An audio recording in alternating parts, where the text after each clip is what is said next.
Buenas tardes, compañeros y doctor. Mi tema es el correspondiente a la clase 7, que es un texto de Raúl Ornelas publicado en la revista Redalic, con el nombre de Para una crítica de la globalización, el cual trata de comprender los efectos positivos y adversos de las tendencias mundializadoras contemporáneas. Esto desde puntos de vista. El de Kenichi Omae, que es un japonés especialista mundial en estrategia económica, y del Fondo Monetario Internacional. Primero, debemos definir qué es la globalización. Está denominado como un proyecto social que las fuerzas hegemónicas tratan de imponer en escala planetaria. En sí, el texto se enfoca más a lo que es la globalización económica, que podemos definirla como un proceso de interdependencia económica entre un conjunto de países. Esta realidad de la globalización pues es ineludible. La actitud viable para tanto como sociedad como gobierno es la adaptación, pues la influencia o incidencia que se tiene en lo económico, político, en lo cultural, en lo tecnológico y como lo vimos en la actualidad, hasta en lo biológico, pues es inminente. El concepto de hegemonía es una palabra de origen griego que significa ser una guía o llevar delante. Este concepto ha sido usado más que nada para nombrar a un estado que mantiene preeminencia sobre los demás. Deben de tenerse ciertas características, obviamente, como es la preponderancia del poder, la voluntad para usar ese poder y el liderazgo, que debe estar fundamentado en el consentimiento explícito de los demás países.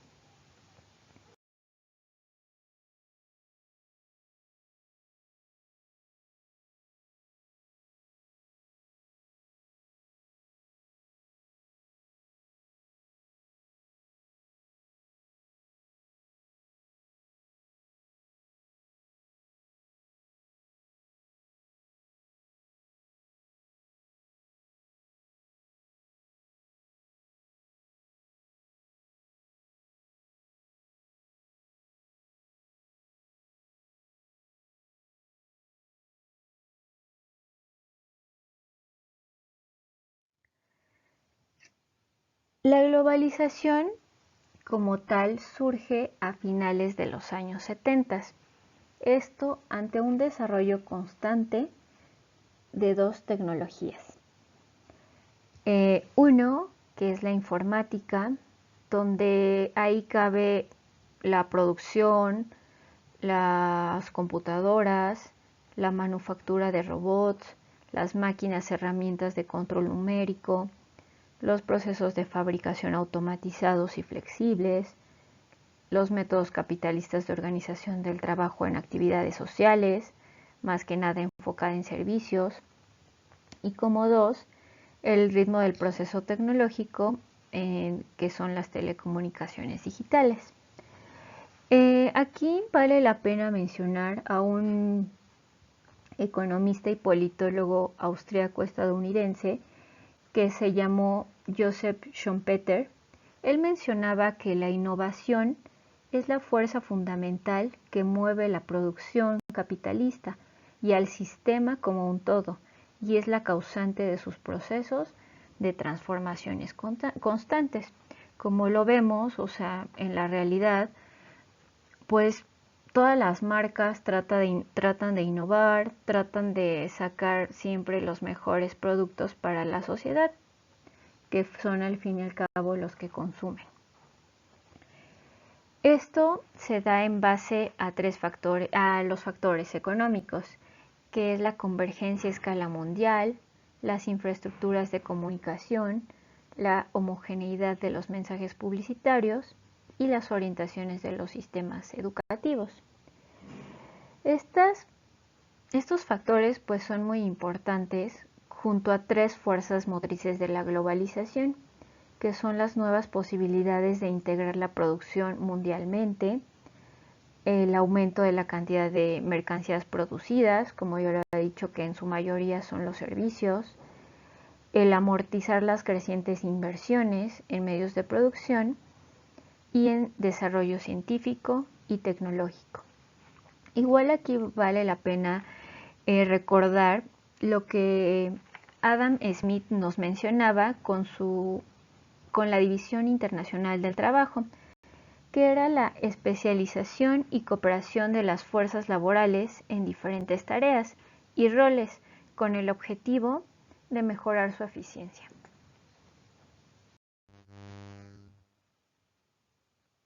Lo que provoca la eficiencia es que esta demanda no solo esté segmentada en los mercados nacionales, sino también en los globales. Es decir, la globalización siempre implica una búsqueda constante de mercados por medio de las inversiones en el extranjero y un refinamiento continuo de la oferta de las empresas. Los teóricos de la globalización formulan dos conclusiones, una que es de orden analítico, en donde debe aceptarse que la economía global se basa en la convergencia progresiva de las formas de producir y de los patrones de consumo. Esta también se da mediante la constitución de mercados y de una sociedad globales, lo que implica que la desaparición progresiva de las abismales diferencias que se dan entre países, entre regiones, es lo que ha caracterizado a la economía mundial capitalista durante todo el siglo XX. Este desarrollo de la globalización, el conjunto de países y de grupos sociales que en ella participan, alcanzarán tarde o temprano niveles similares de riqueza material y de bienestar. La segunda conclusión es concerniente a los medios que hacen posible este desarrollo. Nos dicen los teóricos en este aspecto que es necesario estimular las fuerzas de este cambio con el fin de alcanzar las promesas de la globalización. Y aquí habla de que es necesario acabar con los obstáculos institucionales y económicos que muchas veces ponen los gobiernos, que es lo que impide el desarrollo de esta globalización. Y en este texto lo sintetiza en dos procesos claves, que es la privatización y la liberación o desregulación. La liberación y privatización a menudo son consideradas como un mismo proceso, pero en el texto nos habla de que la privatización concierne no solo a la venta de activos en manos del Estado o del sector social, sino acaso centralmente significa el ingreso de los capitales privados en áreas que hasta fechas recientes no estaban sometidas a relaciones mercantiles. Tal es el caso como de los proyectos para privatizar universidades públicas.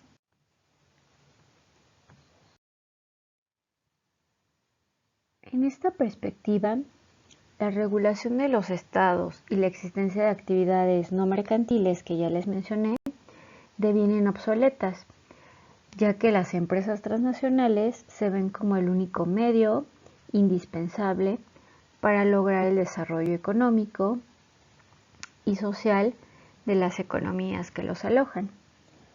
Es por ello que la actitud de los estados frente a estas empresas transnacionales pasa del conflicto y la vigilancia a la cooperación e incluso muchas veces el estímulo. Para Humael, los conflictos seculares del capitalismo pierden importancia, puesto que tanto empresas como grupos de presión, los actores políticos, ven reducidas sus capacidades para influir en el proceso económico. En lo que él denomina la nueva economía, que es la economía globalizada, son los consumidores quienes concentran el poder, gracias a la libre circulación que existe de la información, y ello representa la nueva soberanía. Estas necesidades de los consumidores devienen entonces en un eje articulador de la actividad social, por lo que este nuevo papel de los consumidores modifica toda ecuación fundamental del funcionamiento económico y de toda consideración política y social, donde su objetivo es hacer transparente, entregar a los consumidores las mercancías de la mejor calidad posible, a los precios más bajos, sin importar en qué parte del mundo son elaborados.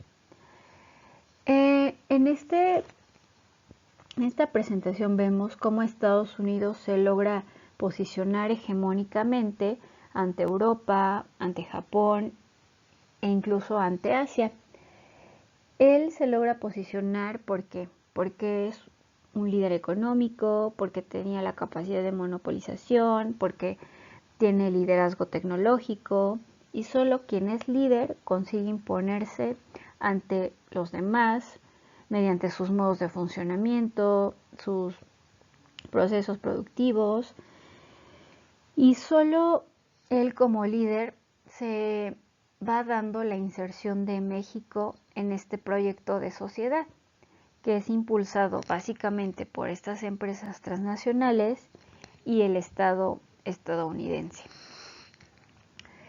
Esta polarización económica y social se da en el capitalismo porque mencionan que o no se está operando o no se está haciendo de manera correcta o con la fuerza necesaria, ya que no todos los países, como en el ejemplo de nuestro país, México, están al mismo nivel. ¿Por qué? Porque no tienen las mismas condiciones. Por ejemplo, México no tiene la capacidad productiva ni el conocimiento, o no lo tenía en ese entonces, para ser líder. Es por ello que estos beneficiarios de la globalización pues eran básicamente en 5 actividades. Los semiconductores, que Estados Unidos ocupaba el primer lugar y seguido de Japón. En los programas informáticos, el líder era Estados Unidos, obviamente, porque cuenta con el conocimiento, con el recurso humano y con recursos materiales. Ello logró posicionarse a través de Microsoft con sus programas de Windows y de Office. Líder igual en la fabricación de computadoras, específicamente en la elaboración de mini y microcomputadoras, y solo por detrás de él Asia en supercomputadoras y Europa. En telecomunicaciones, de igual manera líder, ya que lo ocupaba con el primer lugar en Internet, Europa con el segundo y Japón con el tercero. Y en tecnologías de la producción, Japón y Alemania se posicionaban como los líderes.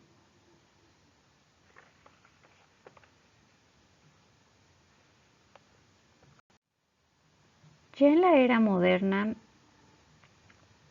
es decir, desde principios del siglo XX, Estados Unidos ya venía demostrando signos de agotamiento, según muchos expertos en el tema, donde algunos ya mencionan que este siglo XXI es el fin hegemónico de Estados Unidos. En la era moderna solo hay 3 países que han logrado posicionarse como líder hegemónico. Uno es las provincias de Unidad de los Países Bajos, el Reino Unido y Estados Unidos, pero se perfilan para integrar este club de potencias China, Rusia e India.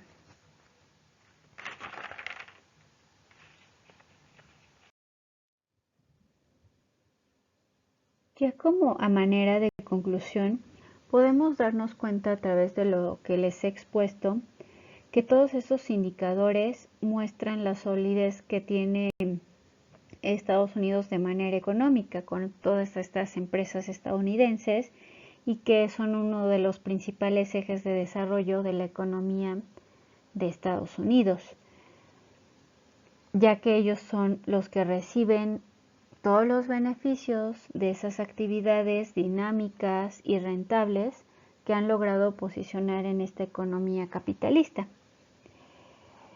El siguiente es que la globalización proporciona elementos importantes para analizar nuevas prácticas empresariales y nuevas formas también de integración económica. Como lo vemos desde 2002 hasta la actualidad, este creciente desarrollo de las ideas de la globalización se mantienen con la constante búsqueda de prácticas empresariales y nuevas formas de integración económica, pero todo esto no ha dado frutos, puesto que no se ha podido constituir un nuevo principio de organización social, donde no se vea tanto la brecha de desigualdad que existe entre países ricos como Estados Unidos y países pobres como el caso de México, ya que saben como países líderes dónde colocar su producción y utilizarla, por ejemplo, con la manufactura barata que encuentran aquí. Por eso somos país como México que se dedica a ensamblar autos, a hacer cosas que no son creadas aquí. ¿Por qué? Porque no tienen los conocimientos, porque no tienen los recursos humanos, porque no tienen los recursos materiales y por ello se ven en la necesidad de vender mano de obra barata. El tercero es comprender que la globalización no es una fatalidad. Ante ello, debemos adaptarnos a los procesos económicos que obviamente no podemos controlar y lo único que nos queda como país es resistir.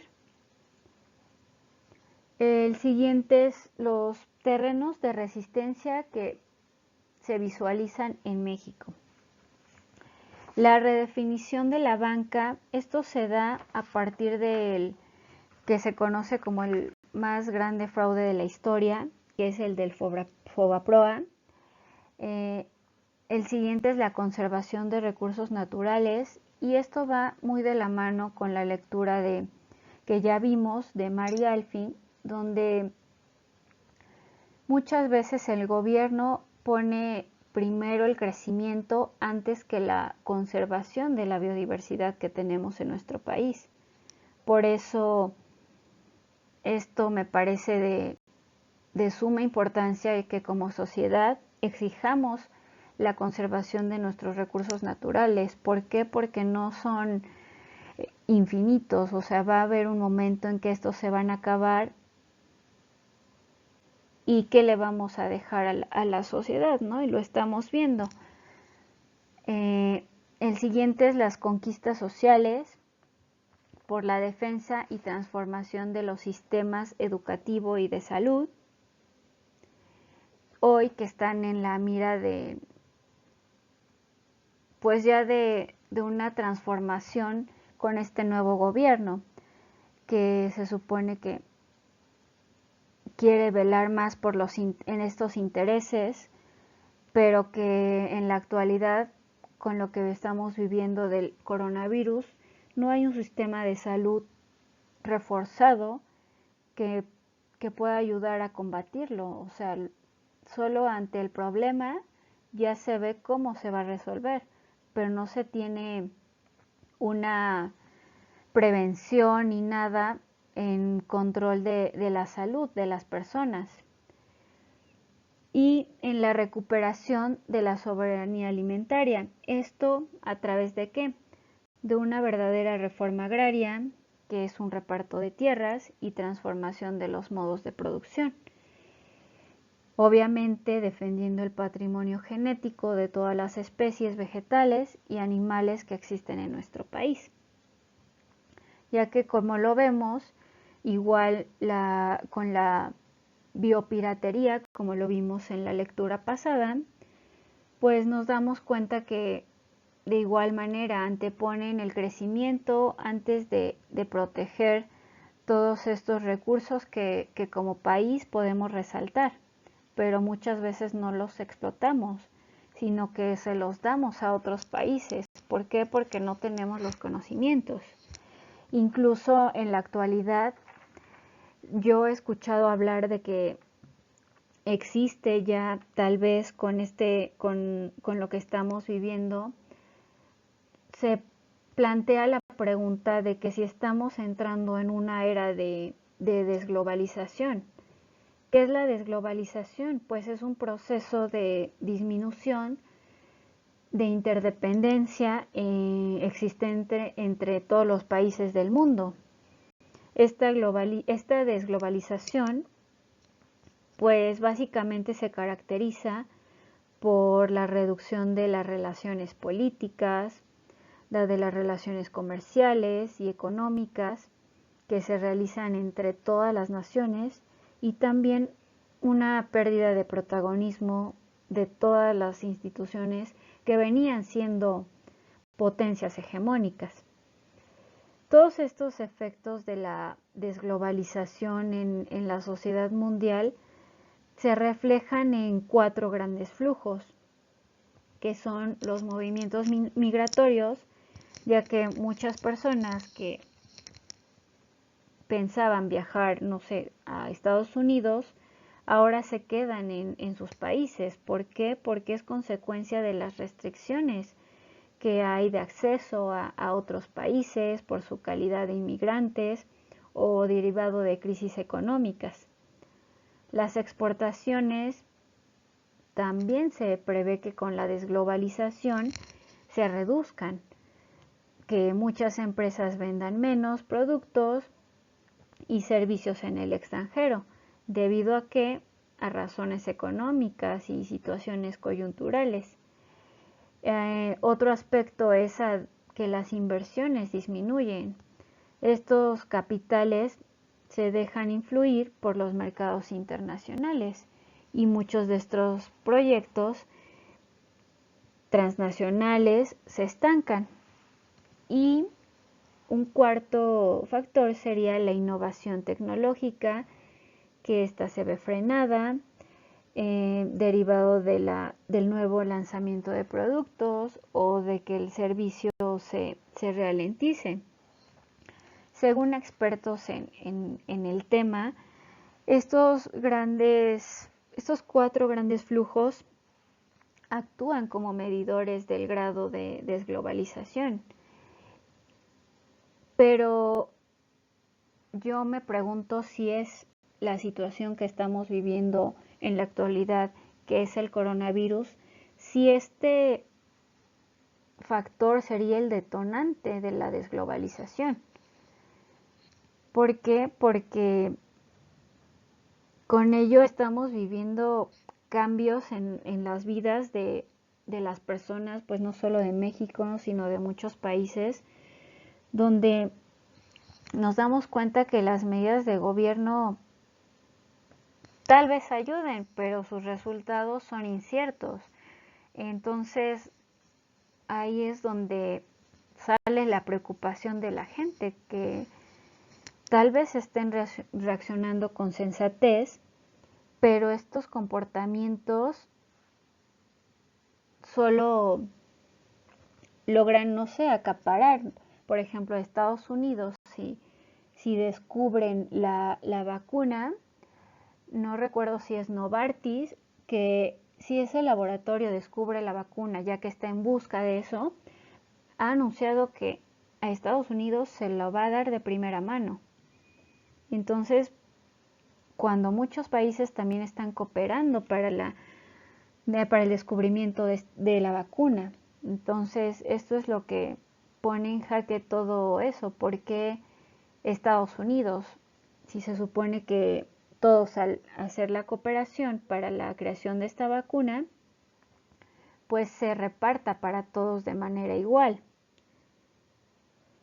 Entonces, igual no sé si esta pandemia y su extensión del virus por todo el mundo es un signo de repercusiones macroeconómicas y que sus efectos devastadores se van a ver en la microeconomía, sobre todo en las pequeñas empresas, ya que hay algunas familias pues que verdaderamente ante esta situación no van a poder sobrevivir.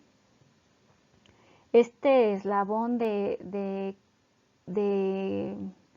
de la cadena no solo es el coronavirus, sino también han sido otras enfermedades o virus que apenas son recientes, como no sé, puedo mencionar lo de la gripe aviar o otros tipos de coronavirus.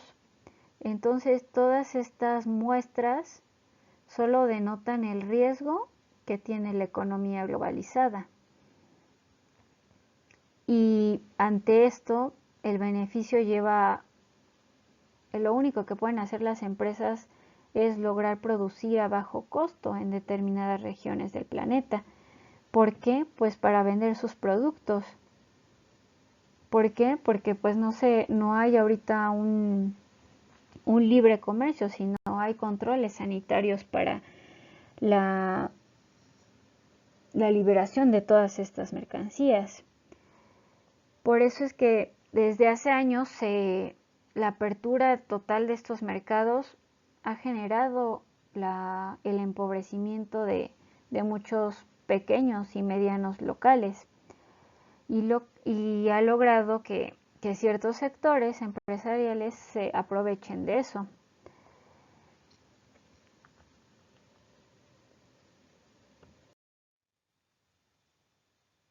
La relación que tiene esta lectura con las anteriores, por ejemplo con la de Mary Alfie, nos damos cuenta que el consumismo se mantiene gracias a dos procesos evidentes, que es el vender y el comprar, lo que lógicamente genera un daño al medio ambiente.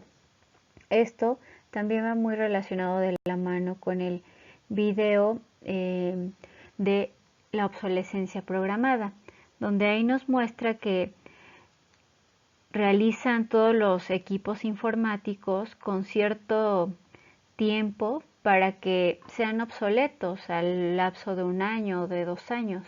¿Para qué? Para que ese consumismo se siga fomentando, de que se compre uno nuevo y ese se deseche, lo que lógicamente termina, como ya vimos, en países como Ghana, que a pesar de que se introducen como equipos de segunda mano a ese país, y pese a que existen tratados internacionales en los cuales no puede mandarse desechos de un país a otro, esto lo, lo hacen y lo hacen únicamente con el fin de que su población sobreviva de la explotación que le dan a esos productos, que es sacarle los cables para venderlos y así poder sobrevivir, lo que nos da la cruda imagen de la realidad que se vive, ¿no? Como las desigualdades entre un país como Estados Unidos, que líder hegemónico, que produce, que es líder en muchas actividades productivas, y en comparación a Ghana, ¿no? Que tiene que vivir de esos residuos que va y deja países como Estados Unidos. Y por ejemplo con la lectura de Andrés Barreda, que la biopiratería pues ha sido el uso a manera de explotación de la biodiversidad y la apropiación de conocimientos de pueblos nativos, que es un tema crucial que como sociedad yo creo que no debemos dejar pasar, sino exigir nuestros derechos. Si tenemos derecho a un medio ambiente sano, pues no debemos de dejar que se sobreexploten esos recursos naturales, esa biodiversidad en plantas, en animales que existen, porque va a haber algún momento en que ya nos vamos a quedar sin nada. Entonces es por ello que debemos de hacer una reflexión en base a estas lecturas que hemos visto, para que como desde nuestra trinchera nos toque iniciar un proyecto o apoyar proyectos de algunas otras personas con el fin de que pues no dejemos que esto siga de largo como ha venido sucediendo a lo largo de pues la historia, que no dejemos que esos intereses de empresas privadas, de empresas transnacionales, que se posicionan como líderes en el país a nivel nacional o a nivel internacional, pues acaben con todo lo que nos queda como país, ¿no? Que son los recursos naturales, que es en lo que más yo creo que somos el tercer o cuarto país líder en biodiversidad.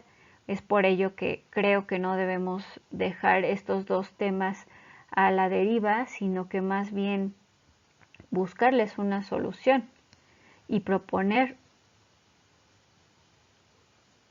actuaciones que deriven con un fin que de verdad sea productivo. Pues con esto termino mi intervención. Espero que les haya servido lo expuesto y si tienen alguna duda o comentario, lo exponemos en el chat, en la videoconferencia con el doctor. Muchas gracias por su atención. Buenas noches.